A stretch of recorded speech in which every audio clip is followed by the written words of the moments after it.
cheering for our teams.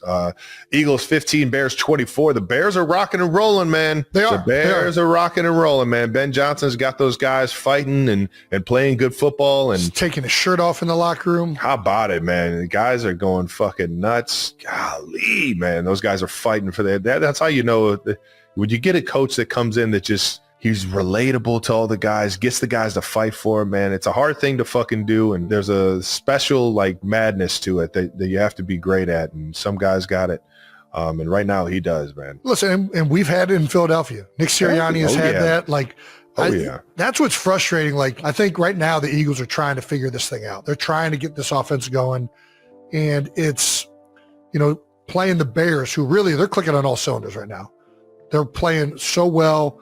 Their offensive line was rolling. Their running backs are running hard, and you can feel that energy and excitement the team has. And the Eagles, we're 8-4, right? We've had a great season, and I know that it hasn't lived up to the potential, especially on the offensive side of the ball. The defense has been great for the majority of the season. But you can tell, man, they want to get this thing figured out, and everybody's frustrated. And the good thing is we've put ourselves in a situation where being an 8-4, like, all we got to do is just keep fucking working, man. Keep grinding it out. Keep asking ourselves how we can improve it. Coaches, players, everybody. I still think they got the pieces there. I still think they got the offensive weapons. Yeah, the offensive line is starting to get some continuity in playing together. They're going to be helped. That's the thing, man. Yeah, that's tough. Lane Johnson coming back will be huge, even though Fred has done well, especially in pass pro. I think the run game is close. I really do. I know it hasn't manifested yet. And it's frustrating watching because it can be so much better. I think it's getting closer. I think that with the health that is starting to come, it'll only improve. And that's what makes the run game so hard, man. And when it's clicking and everybody is on the same page, it's the best. And you got these guys, look out.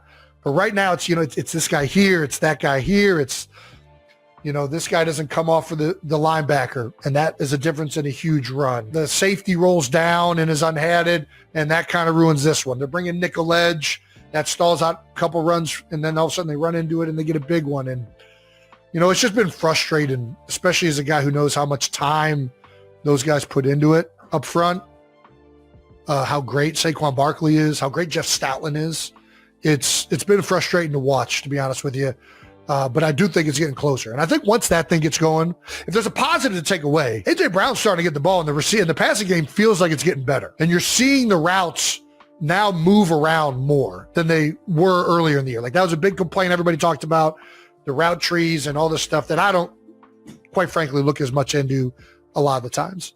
But it's very apparent that they're making a concerted effort to get players moving in different areas and not being as stagnant in the area in which these guys are running routes, I guess, if that makes sense. No, it 100% does. And it makes life on being a receiver so much easier. That's the one thing when you watch the Chiefs play, you see me moving around all the time. I'm moving from one side of the line to the other side of the line. And it's like, what that does is for the defense is it changes passing strength. It changes rules on how they're going to pass off routes. It changes rules on how they have to fill gaps. So get the defense thinking fast, and all of a sudden you're snapping the ball while they're still trying to figure out how they need to adjust. And if you use that to your advantage, that shit's only going to make things way easier as a route runner and as an offense. That was one thing that really stood out with the Bears, I will say. Ben Johnson and how he utilizes the motions and guys moving around, he's just so good at it. Yeah, and they got a lot of good tight ends over there, man. So and a good run game. And that's where the defense obviously gave up a lot of yards on the ground. Their offensive line, the Bears offensive line played well. Like, I don't want to discredit them, but watching the tape back, like, there was a lot of just like, we just need to fit this a little bit better, right? Like, we got to handle this motion. If we're in the right spot here, if we squeeze down, don't play the boot as much here. Like, it was a lot of that stuff where it felt like this defense is better than the way they played and what the stats looked like at the end of the day. So I felt good after watching the tape. We just got to improve in some of those areas. But I was impressed. For instance, like they motioned a double wing right into the boundary, right? So tight end receiver into the boundary. They did like a jet motion with the receiver. We rock and roll, right? So reads down to the tight end on the motion. the safeties decide to rock and roll, meaning Reed goes back to the middle of the field, and the other safety goes down to the 3-by side now. And the corner's got to come in now. All of a sudden, now he's fitting the C gap. And they got a big hit on that one. It was just a lot of stuff like that where it was like they do a great job of manipulating the gaps, manipulating the tight end movement, doing the boots, and like really trying to mess around with guys' rules and responsibilities in the run game, especially. All in all, again, similar to the AFC, you think about every team has shown weakness at this point, right? Every team has had their games, ups and downs. And I just think at the end of the day, the Eagles have great coaches and they have great players. And eventually they're going to be peaking at the right time. I got faith in that. And you look at the top 8 teams last year: Lions, Commanders, Eagles, and Rams. Like Chiefs, Texans, Bills, and Ravens. Think about all of these teams that we thought were going to be the best teams coming into it. And like all of them have shown signs of being really good. And then other weeks have had big letdowns. The 2 best teams in the league right now consistently have been the Broncos and the Patriots, right? Yeah. I mean, the Rams who I thought were the most consistent team in football, all of a sudden they drop one to Charlotte. So, or Carolina. Charlotte? Yeah. I mean, the same team. Yeah. Carolina is another sneaky one, man. They can put together a game. It just feels like more than ever, the NFL is wide open. Listen, we're 8-4. We got time to figure this thing out. It's just going to take some like concerted effort from everybody. And I know these guys are going to be hard at work to get this done. I can't wait to see Saquon Barkley running again, man. That's all I want. I know everybody wants to see the passing game, stuff like that. I want to see Saquon Barkley running through the fucking line untouched all the way to the end zone. That's what I want to see. Using those Saquads to just fucking... Come on. If they get that going with the way they're playing defense, they will be a very tough team to beat by anybody. That's all I know. I hear you, man. While we're on that topic, do you want to just jump ahead to that like NFC standings that I put in there later? If you look at the top 7 teams in the NFC and just look at the fact that the 1 seed has 9 wins, the 7th seed has 9 wins. I think if Chicago loses next week to the Packers, they drop from 1 to 7. Like that's how fucking insane this season is. It really is. Where's that at? It was just a little later. Scroll on down. Can we just use what you just said? You can. I don't like to. I think it's fine too much on here. I think it's fun when you jump in and I think it's show good when that you just mustache. A little. Yeah. You like the stash? I do. You like a stash? You into it? Very okay. Burt. It's very Berty. It's either Burt Reynolds or Mario. Reynolds or Mario. Super Mario. Yeah. Okay, I'll take Burt Reynolds. I think of the 2. What is this Snapchat DM? You want to read those? Eagles fans have It's actually kind of funny. That's what Eagles fans are breaking up over the Eagles. Yeah. Oh, yeah. Yeah, read that. Go ahead. All right. So apparently Eagles fans are breaking up over the Eagles. Yeah. Had a little Snapchat DM here from a couple individuals. Derek says, okay, so I know this is going to sound absolutely crazy, but I was noticing since we started talking daily and went on our date, the Eagles have been shitting the bed. I don't want to hate me or block me, but I think maybe we just need to not talk until the season is over. I love the superstitiousness here. Till the season's over? I like you a lot, so don't take this as a dismissal. Just need to turn our luck around for the birds, and I think you'd understand that too. And then, of course, She replied. Or sure. he replied. Sure, for the birds. Way to go, Eagles fans. That's how you freaking date responsibly. Did Kylie watch all the Eagles game this time? We were at the Eagles game, and we were watching. Yes. She's going to have to start turning her back. Kai. You're right. You gotta buy in, Kai. You gotta buy in. We need everything we can. Everybody needs everything they can. The table's wide open. Yeah. Well, I'll say we get out of these 2 games and get to the rest of the league. Let's do it. We got a big week for shit talking. That's right. A lot of shit talking going around the league. That is the nature of the NFL. Some of the best parts of the NFL, if you ask me. Yep. Titans Jags though had some. It got a little personal over there, man. Jeffrey Simmons claims that Jaguars rookie running back LaQuint Allen Jr. told him to suck his dick in the middle of the game. No. Man, Jeffrey seems pretty standard trash talk to me. Like I feel like I've heard that a bunch. Just saying, like I don't. No, for sure. Suck my dick, motherfucker. Like I feel like I hear that every game. I don't think that's what are we all of a sudden upset about. Yeah. Jeffrey Simmons is a guy that gets very upset in games. He's an angry football player, which I like angry football players. Yeah. I'm pretty sure at one point I was at the bottom of a pile and he was grinding his knee into my ankle. Yeah. No, I looked over. I was like, what the fuck? Yeah. He was like, what? I was like, suck my dick.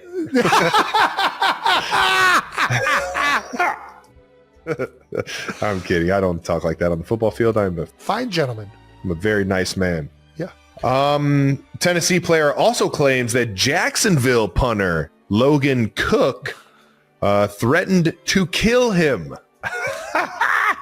Which what's up with all these Tennessee players snitching? What are we doing, guys? Also, Jags players, man, you guys are fucking doing it right. You guys are in their head. You're in the head of the opponent across from you. Keep doing it, Jacksonville. Take it up a notch. Taking up a notch. Tell him how you'd kill him. If it gets him out of his game, because you're not being serious, you're not going to actually kill him.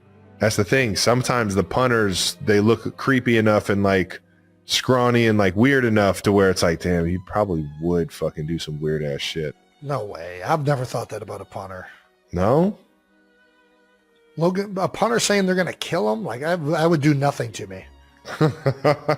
I'll fucking break your neck right now. You realize I can kill you with my bare hands. I don't even need a weapon. McAfee's going to fucking beat your ass. I would not want to fight McAfee. McAfee's a squirrely son of a bitch. You're right. McAfee would be one guy. Who else wouldn't I want to fight?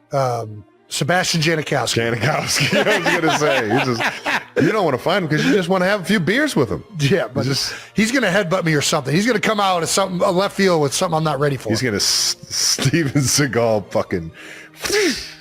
Imagine if that hit your neck, what that'd do to you.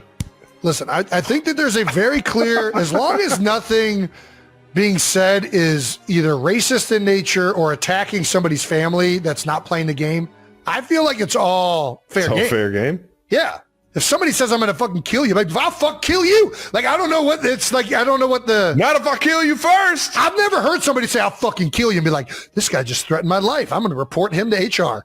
I don't know what's... like, what are we talking about right now? Yeah. Did you just hear him? He's threatening my life. He told me to I don't know what's happening right now. He told me to put his dick in my mouth. He said, get this. He told me to S his D. I think that should be a 15-yard penalty, sir. To S his D. I don't know. Maybe in my 2 years removed from the NFL, talking shit to people is all of a sudden off limits, but I feel like both of those things happened a litany of times, and most of the time, no one is literally saying to suck their dick. Like, I don't know what's happening. I will tickle your tonsils. Suck my dick, yeah. You'd like to tickle my tonsils, wouldn't you? Host a college football playoff game, this is tough, man. It's tough on Ole Miss. It's tough on the players because Lane Kiffin's going to want to take everyone from his staff that has made him, the head coach that he is today, that has helped ingrain in the kids at Ole Miss that, this is the style of football that we need to be playing. And I get it if you're Lane Kiffin. I mean, there needs to be some sort of rule by the NCAA that you can't start looking for new job opportunities until after the season, because Ole Miss is going to go into college football with someone's dad as a fucking helper. You know what I mean? Like, you don't just have extra coaches on the practice squad. You know what I mean? Like, you have GAs and you have guys that aren't going to get invited with Lane to Ole Miss, and you're just going to have to gather up people from around the university or however you need to do it. We were at the fucking Sugar Bowl with guys' dads helping with personnel on the sidelines. I don't remember that. Really? Dude, what? Who else did we have? We had fucking GAs helping. No, we had everybody other than BK. We had everybody other than BK stayed for the game. Right? There might have been one other person that went with BK. Oh, you know what? I'm thinking of when Butch left. Yeah. When Coach Jones, when Coach Jones left, we had literally guys.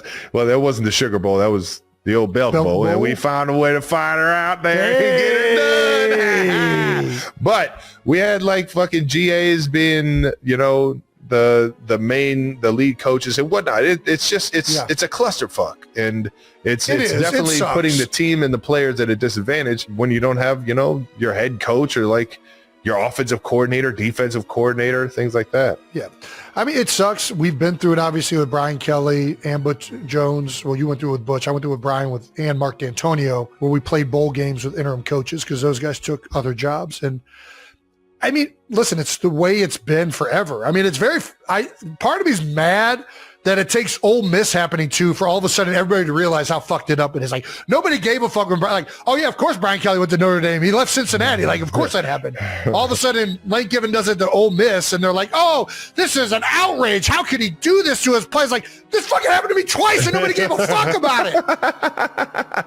And I couldn't transfer. At least these guys can fucking leave. Yeah. I was just stuck there twiddling my thumbs like, I hope they hire a good fucking guy. That's so crazy, so dude. Take your sob story and shove it up your asshole, Miss. I got no fucking pity for you guys. But this is the way it works. I do think that there should be rules in NCAA that prevent coaches from leaving before the bowl games have been played out or before the playoffs have happened. But it's not going to happen because the National Signing Day is so close. All of these schools are in the heat of recruiting right now. Like, that's the reality of it. Like, that's why LSU wants Lane Kiffin there, right? That's why all these guys need him to go before the bowl game, is because they need to have good players on the team and they want to be able to sell the program. And I mean, it just sucks. You wish there was a way that he could accept the job, but also still coach the game. You know, I think it sucks for Ole Miss. I'm lying. I do feel bad for Ole Miss because I went through it myself with Brian Kelly and Notre Dame. It just sucks. And it's not fun. You know, you work so hard as a team and as a group of men and kids to get to that point. And, you know, it's a deflating moment for what should be a joyous time for everyone in that building. Yeah. And at that university right now. And, you know, we were undefeated, our best year that we've ever had at Cincinnati to that date. We were, I think it was 2 seconds or 3 seconds away from going to the national championship. If Nebraska would have found out a way to beat Texas, and Dominican Sue, if he would have got to the quarterback one more time, we might have been. It came down to a rollout. We call it a heave ho in our building, but it's a play where you try and roll out and you try and exhaust the last seconds of the game by throwing it as high and as far out of bounds as possible. Yeah, and Texas did that at the end of the game, but they were 1 second away from giving the ball back. Yeah. I mean, I think we ended up the 4 seed, so I don't know that we would have made it anyway. But either way, we were the 4th ranked team in the country, and we got our dicks absolutely shoved in by the Florida Gators in Tim Tebow's last game. I was so upset that they didn't keep that in the Florida documentary. I didn't see that. You didn't see the Florida doc? I didn't watch it, no. It's about Urban Meyer and those couple of years, those handful of years that he was there at the Florida Gators, and when Tebow came in and had some dogs. Just how amazing that those teams were and how they fought and the ups and downs that they went through, and it was cool. But then they ended it with the regular season ending at the SEC, and it's like, that's not how their season ended. Their season ended by Tim Tebow throwing for 7 touchdowns and 500 yards against the Cincinnati Bearcats in the Sugar Bowl. We got absolutely fucking killed. We were and to be honest, like, it sucked not having Brian Kelly, but I can tell you very confidently it would not have mattered if Brian Kelly was coaching that game. We were so much less talented than that. I ran a little wildcat in there. Got my 2 plays in there. We did. I didn't get into. I made Carlos Dunlop's highlight reel on draft day because I gave him a sack. Yeah. What the fuck were you doing blocking Dunlop? Every time he would line up as a 3 technique, when I was studying tape that week, he kept running a U-stunt or a TE. Yeah. He would pick the tackle and the end would loop around. So I'm getting ready to punch the shit out of him to try and put him out on Jeff Linkenbach. Yeah. And right when I go to punch, he hit me on an inside spin move so fast. I was like, oh, they aren't doing this in the Big East. So yeah, that wasn't good. Tony got crushed on that play. Sorry, Tony Pike. Shout out to Los. Yeah. Anyways, it sucks. It's the way it has been for a long time in football.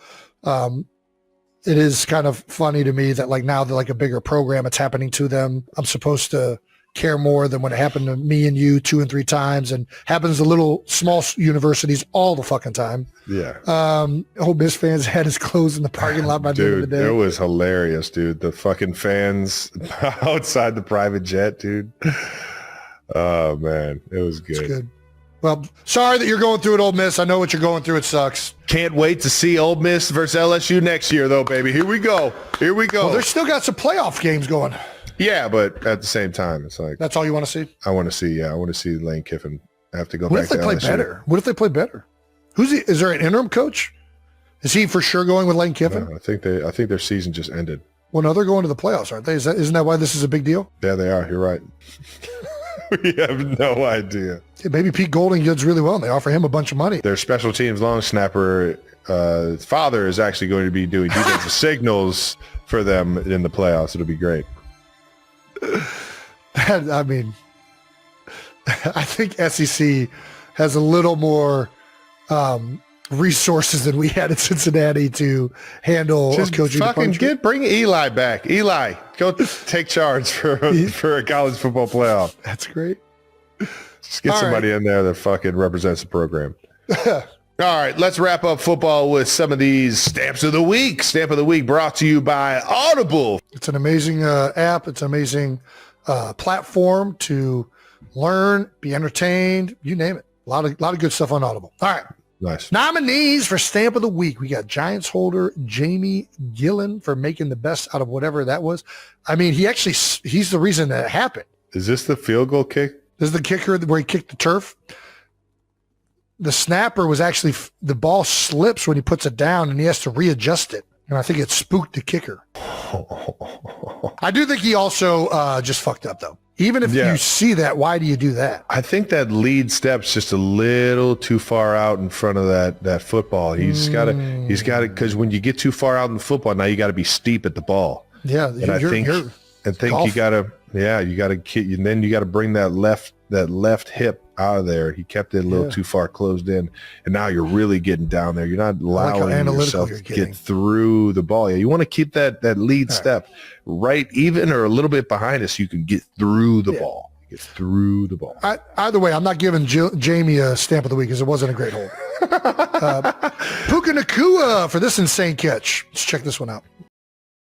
Taylor Swift and Travis Kelce's romance feels like the kind of storyline you'd expect from a blockbuster movie.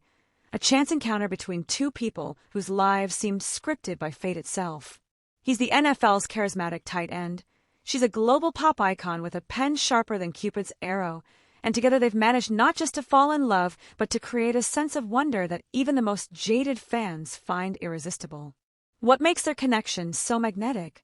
It's not just the dazzling smiles or the flashes of affection caught by paparazzi lenses. It's the way they seem to exist in a bubble of joy, untouched by the usual strains of celebrity coupling. No screaming matches in public, no cryptic social media posts, just a steady stream of mutual support and inside jokes. In an industry built on spectacle, their genuine affection is quietly revolutionary. The announcement of their wedding at the legendary Ocean House in Watch Hill, Rhode Island, on June 13, 2026, sent shockwaves through both the sports and music worlds. The date itself feels like a coded message to those who followed Taylor's journey. 13 has always been her lucky charm, a secret signature embedded in every album, every big moment. For her to choose the only Saturday the 13th that year is more than coincidence.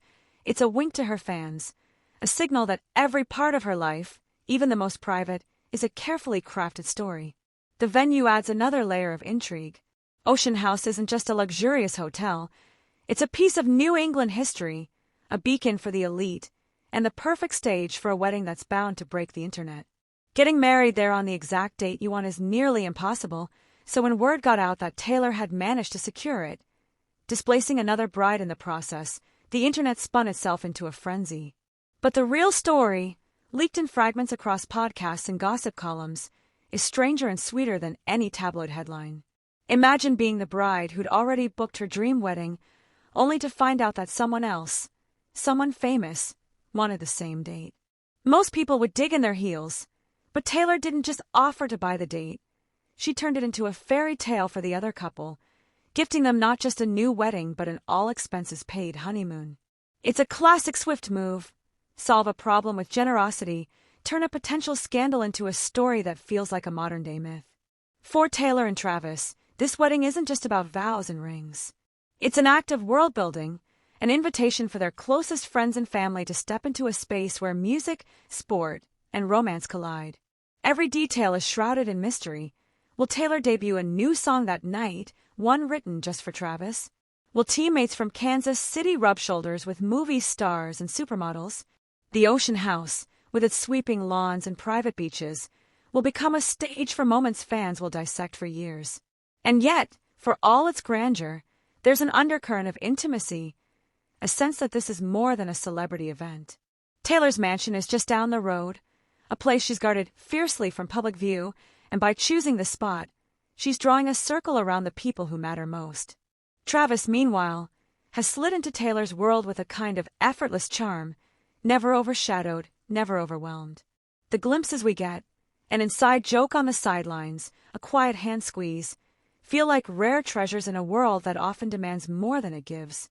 For all the speculation about guest lists and dresses, the real fascination lies in what this wedding represents.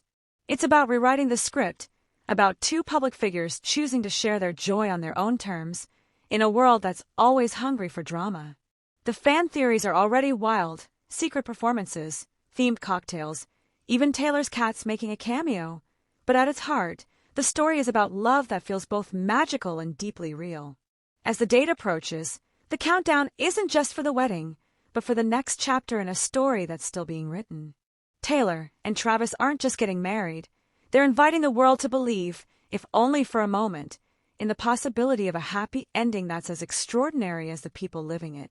In a culture obsessed with the ups and downs of celebrity life, their unwavering harmony feels like a rebellion, a reminder that even under the brightest spotlight, it's possible to find someone who makes the world fade away.